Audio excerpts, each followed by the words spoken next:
Hi, it's Chari here, and today I'm going to be making this fall card.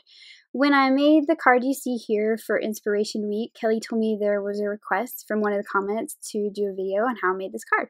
So today I'm going to be making this card again, but I am going to change it up a little bit. I didn't want to repeat the exact same card. So you can see here I've already pre-cut a craft top folding card base. And I've also pre-cut one of the stitched ovals from the vanilla Let's Pokemon and Me paper. And I'm going to be adding some ink to these to make them look more like the one you see above.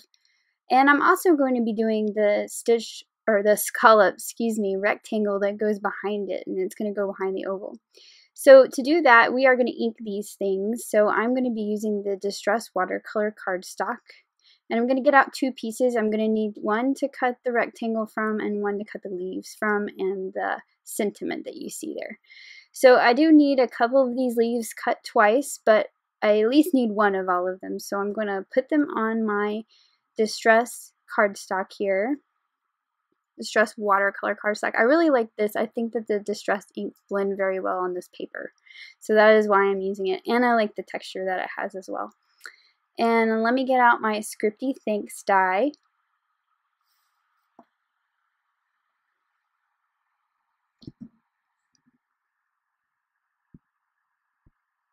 And I'm also getting out that scalloped rectangle to use here in a minute on that other piece. But I'm going to put the Scripty Thanks on here and the leaves. And I'm just going to hold it down with a piece of Post-it note tape.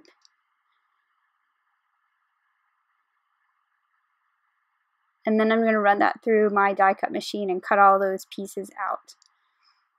You may have to shim it to get the thanks to cut all the way through because this paper is a little bit thicker than just regular cardstock. And now I'm going to go ahead and cut the leaves that I need two of. So I only needed one thanks and one of that big maple leaf. So I'm going to cut two more of the oak leaves and then that other, what I think is a maple leaf. I'm not sure exactly. It's not biology class, is it? So let me cut those out so I have two of all those shapes. And I'm just going to set those pieces aside. I'm going to go ahead and cut out that scalloped rectangle. And what I like to do, since these pieces are already A2 size, is line it up in the center. But you don't have to do this. But if you do it like this, then it's going to make a nice frame that's left over that you can put aside and use for another project later. I have a little stack of these going on. So let me get all my little leaves in order here, and I am actually going to speed things up so this video is not forever long. But I'm going to be using Distress inks to color all these items. So it's pretty cool. They all start out white and then they become so colorful. And I'll put the names of the Distress inks at the bottom as well. But here I'm using Barn Door. And then I'm also going to use the Fired Brick for the darker edges. So what I'm really doing is doing the lighter color along the bottom and the darker color on the edges of the leaf. You just kind of blend it around until it looks really good. You can do more or less depending on what you really want it to look like. And I have the mini pads and I keep my little foams on the bottom. It's very convenient. So now I'm going to do the larger oak leaves, and these are Scattered Straw for the lighter color and then Fossilized Amber for the darker color on the edges. And I do like these little mini ink pads. First I thought, oh, I'll get a couple colors just to kind of have, because it's nice. They're small to smush around and try to do watercoloring with. But the fact that I can keep my little foams on the bottom and keep up with what color they are just makes them an awesome storage system as well. I do still have my large ink pads. Now for the leaves, they're getting smaller as we go. So what I'm doing is I'm taking a piece of that Post-it note tape and I flipped it over so that the sticky side is up, and that's what my leaf is sticking to. And it gives me a way to hold it without my fingers getting in the way while I'm inking. And so there I've used Spice Marmalade as the lighter color on the bottom, and I'm using Rusty Hinge as the darker color along the top.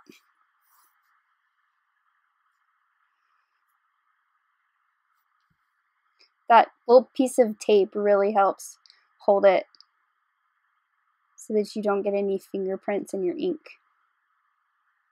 Now for my green ones that I'm going to do next, you're going to see I'm going to start out with Shabby Shutters and put that on there, but I'm not putting the name of that on here because I realized that that was not the color I started with when I did this other card. It's a little too light. So the colors I was using on this one is Peeled Paint and Crushed Olive, and then you're going to see me do my colors backwards. So my Peeled Paint, which is the darker one, is actually on the bottom, and my Crushed Olive, which is the lighter one, is on the top. But it's okay. It's backwards than the other ones, but it's not really going to matter.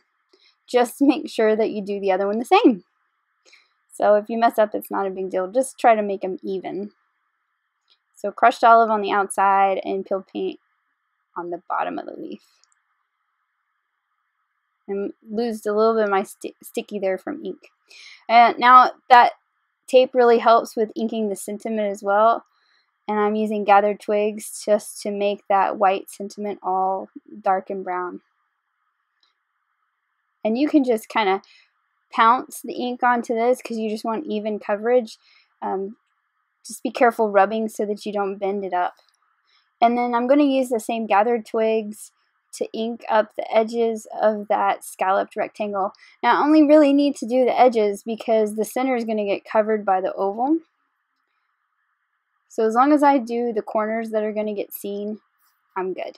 Now I also inked the craft cardstock base as well as the stitched oval to make them look a little more distressed. They're a little too bright to go with what I've got here. So I'm using antique linen just to pull some ink onto the edges of that oval and distress the edges a little bit. So I didn't go all over this oval, just around each edge till I got it to look the way I wanted it to.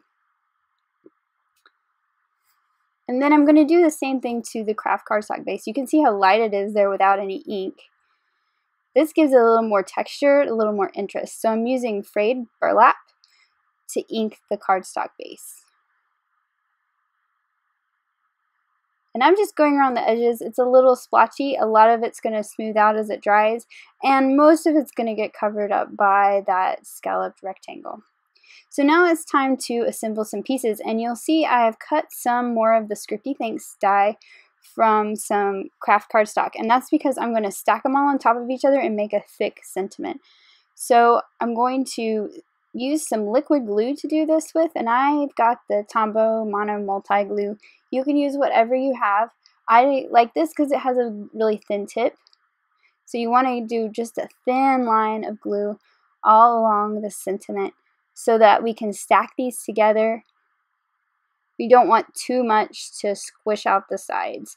A glue pen would probably work really well too. But liquid glue I recommend because then you can move it around a little bit and get it lined up really nicely so that you can't tell that it's a whole bunch of different pieces stacked together.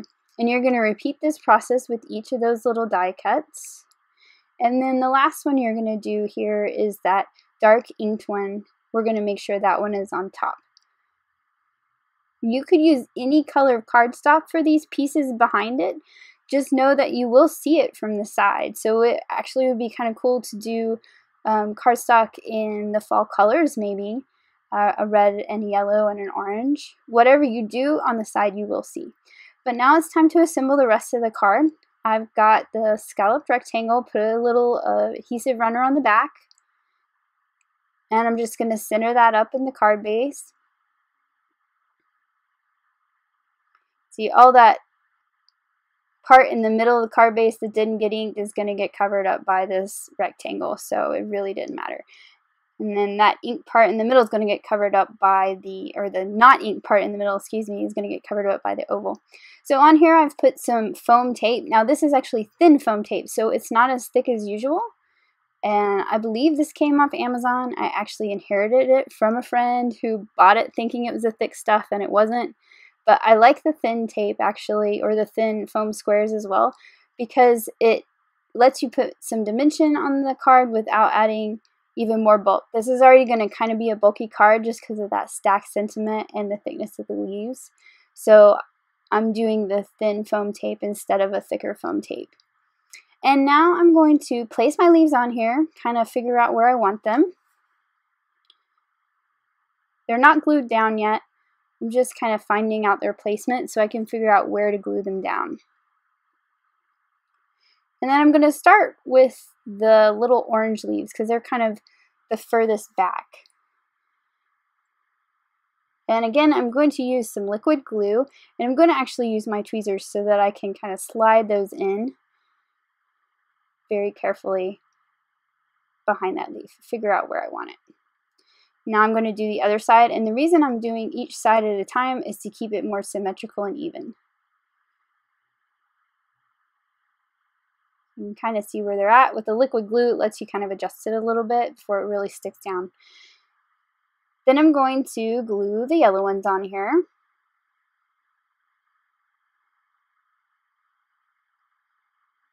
And once I get one in place, I actually don't need that red leaf there anymore. Just make them look even on each side. Kind of take a look at where the stems are and the angles that they go at. There you go. Alright, so now I'm going to put down the red leaf, and because I've got basically 2 layers of cardstock sticking underneath it because of those other leaves, I'm going to use some glue dots to help me out because they have a little bit of a thickness to them. So I'm going to put 3 glue dots on here, one at the top and then one on each side, and I'm also going to add a little bit of liquid glue as well. I really just don't want this leaf to pop off. But those glue dots will help hold it in place while the liquid glue dries. Now I'm going to take the little green ones and I'm going to tuck them behind the yellow ones here. You'll see I moved that yellow one up a little bit. That glue wasn't quite dry, so it still leaves a little bit of room for adjustment as you go.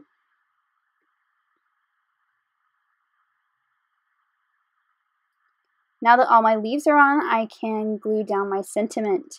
So I'm doing a thin layer of that liquid glue along the back of it again. And then I'm just going to line that up where I want it. Once I get it in place, just apply some nice even pressure. I put the palm of my hand on there. And now we're going to finish off the card with a little bit of embellishment. So you can see I've tied a little bow out of some hot cocoa lawn trimmings twine. And I'm taking my craft knife and putting a little like micro mini glue dot there to hold the bow in place. And then to finish it off, I'm going to take my clear wink of Stella pen and add a coat of glitter to the sentiment, which really shines when it dries, but lets that color, that deep brown color, show through. And I'm also going to add just a hint of glitter just to the edges of the leaves. I'm not coating them completely, just along the edges, so they have a little bit of sparkle. And then there is the finished card. It's hard to see the sparkle, but you can kind of see it when I pick it up and move it around there. So here's 2 different cards using the exact same methods. What's really awesome about these cards, if you will notice, we didn't do any stamping whatsoever. It was all die cut and inking. Here's a picture of the finished card. Thanks for watching. Have an amazing day. Bye.